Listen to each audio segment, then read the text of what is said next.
Hello, Riley. You are in your art class right now, so I have a chance to finish some of these videos with you.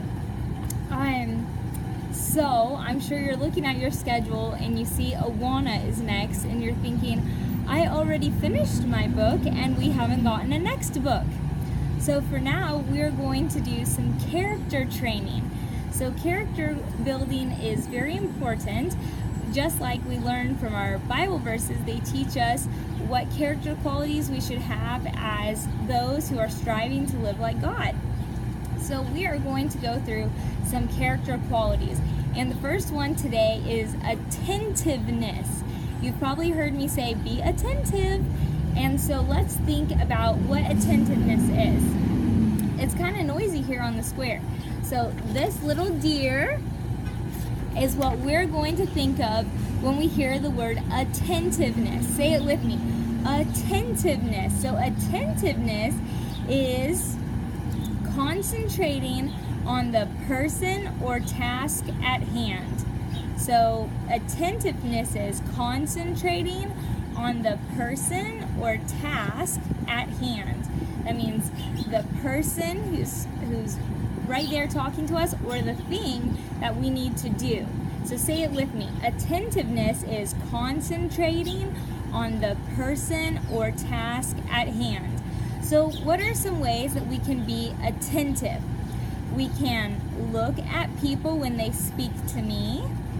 We can ask questions if we don't understand. We can sit or stand up straight. We can choose not to draw attention to ourselves, and we can choose not to be distracted by other things.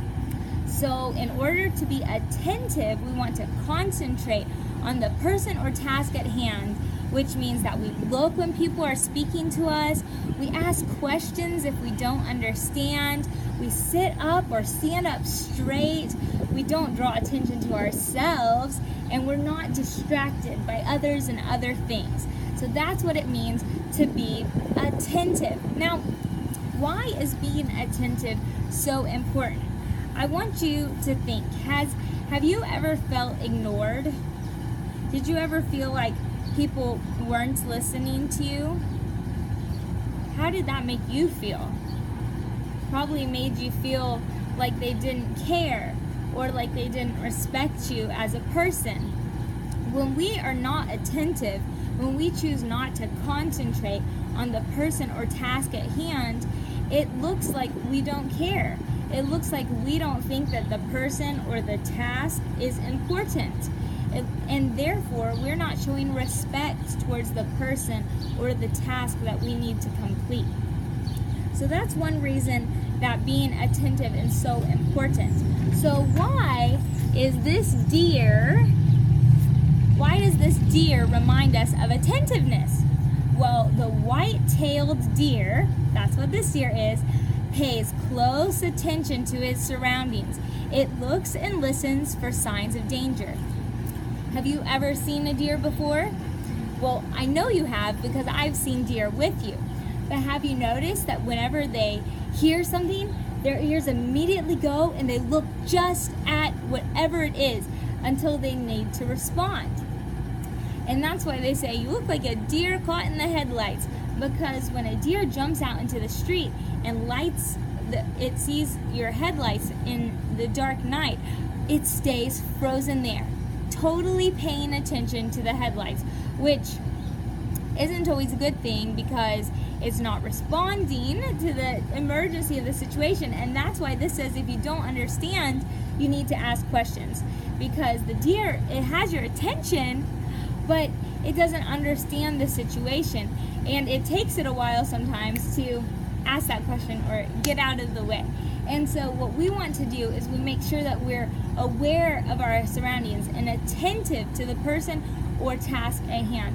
So for that deer, it needs to stay safe, but it reminds us of what it's like to pay attention, because deers they pay attention to what is happening. If danger comes, they immediately look and they get out of there. Like sometimes you'll try to creep up on a deer and you'll see its ears look towards you, it sees you, and it's out because it's good at paying attention to its surroundings. And so attentiveness is essential for creating a productive learning environment as well. Not only does it help us learn, but it shows us how much we value the person talking or the task we need to complete. Attentiveness isn't always easy, especially in today's multimedia world, or when you're sitting out here. Like, I gotta say, a squirrel just walked by, and I could have just completely become distracted by it. But you are important to me, and my time with you is important. And I'll have time to look at squirrels later. But right now, I need to be focused and concentrating on the person or task at hand, which is you, and helping prepare these lessons for you.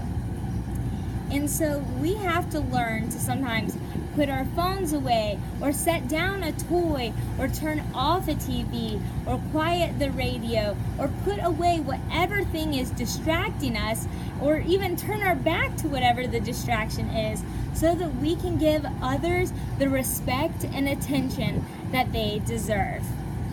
So let's think about it. What are 2 benefits of being attentive? What are 2 things that you think are beneficial from if you give whatever person or thing you need to complete your full attention? Try to think of 2 things, and then see in this first blank, you can write them down. We've already discussed some of them, but see if you can think of some. So an attentive student keeps, or an attentive person keeps their things organized. They often let others go first in line, and they listen closely to their whoever they're conversing with. So what is the opposite of attentiveness? The opposite of attentiveness is distraction, laziness, and selfishness. Because if we're not paying attention to the person who's talking with us, if we're getting distracted all the time, then, or if we're not paying attention to the person, then we're getting distracted all the time. It also means that we're being very selfish. We're thinking that whatever we're interested in is more important than the person who's talking to us.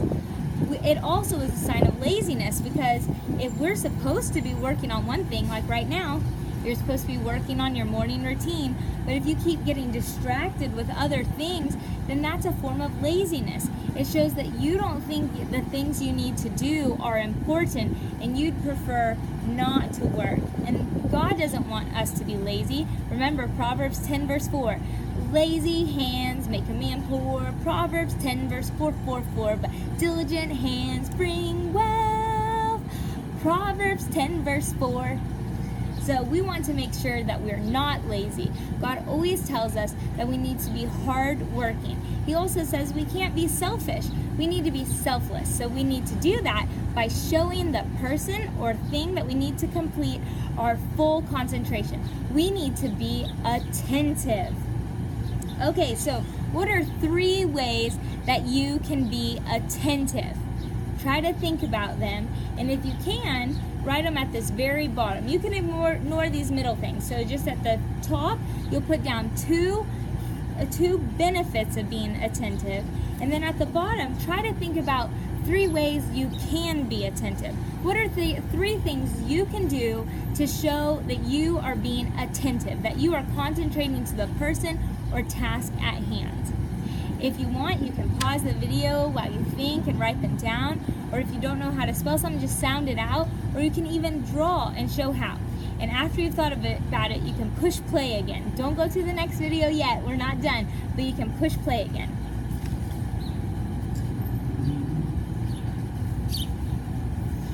Okay, I want you to look at attentiveness, concentrating on the person or task at hand. So you are going to color this coloring sheet, the white-tailed deer, that reminds us to concentrate on the person or task at hand and be attentive, while I read you a story about attentiveness. This story is about Abraham Lincoln, and he used to be a president of the United States. In a little Kentucky log cabin with only one window, one door, and a dirt floor, Mr. and Mrs. Lincoln named their baby boy Abraham. This little boy grew up and became a lawyer, like me, in Springfield, Illinois, and many came to him for help. One day, an older woman came into his office. Abe, that was Abraham's nickname, sat up in his chair and listened as she told her story. "My husband and I were slaves," the woman said. "At first we worked in Kentucky, but our master moved to Illinois. He wasn't allowed to have slaves in Illinois, so he set us free.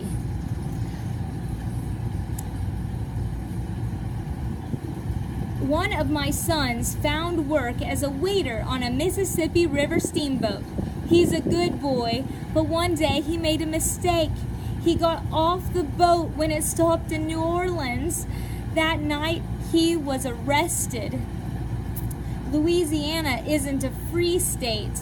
The people there can own slaves, and they have a law against slaves walking around after dark. My son was thrown into jail and ordered to pay a fine, but when he did not have money, the judge ordered him to be sold as a slave. I came to ask you if you could help him. I have no money to pay you, but I beg you to help. Otherwise, I might never see my son again." Abe asked questions to better understand. "If I can free your son, how will he get back home?" "The captain of the steamboat says he will bring him back," the mother answered. "Do you know where they are holding your son?" Abe asked, "and when they plan to sell him?" The woman gave all the information she had. Abe looked at the evidence and agreed to help. "They are taking the rights of a free person," Abe declared, "and I will do something about it." Abe talked to the governor of Illinois, but the governor said he could do nothing about it. Abe wrote the governor of Louisiana, but this did not work either. Something had to be done. Though the boy's mother had no money, Abe sent money to New Orleans and paid the boy's fine himself. The boy returned home to his mother, and Abe continued listening to those in need and finding ways to help. So the character that Abe Lincoln developed in his youth helped him succeed as a lawyer and president of the United States. See how Abe paid attention. He concentrated at the person and the task at hand. He gave this mother his full attention. He sat up straight and listened to her. He asked questions when he didn't understand. He didn't draw attention to himself by talking about his experiences or his knowledge. He didn't talk about himself. He just talked about the woman and her son. And he didn't let himself become distracted by others during that time. So that's a good story of how we all can learn to be attentive. Now, you have one more craft that you get to do to remind us about being attentive. Here is a little deer's head, so you can go ahead and color in the face and the ears before you cut it out. Then after that, you can cut it out, and then we'll use some wire to pin the ears to the head through those little dots. And that way, you can use the ears to point in the right direction to listen. And you can cut out the eye holes because our eyes must be open to see. And you see his mouth is shut. He's not talking because our mouth has to be quiet so that we aren't distracting others. So that is the last project, and you have completed your first assignment in character training. Way to pay attention and concentrate on the person and task at hand. You are well on your way to being an attentive daughter of God. Oh, you can go to the next video.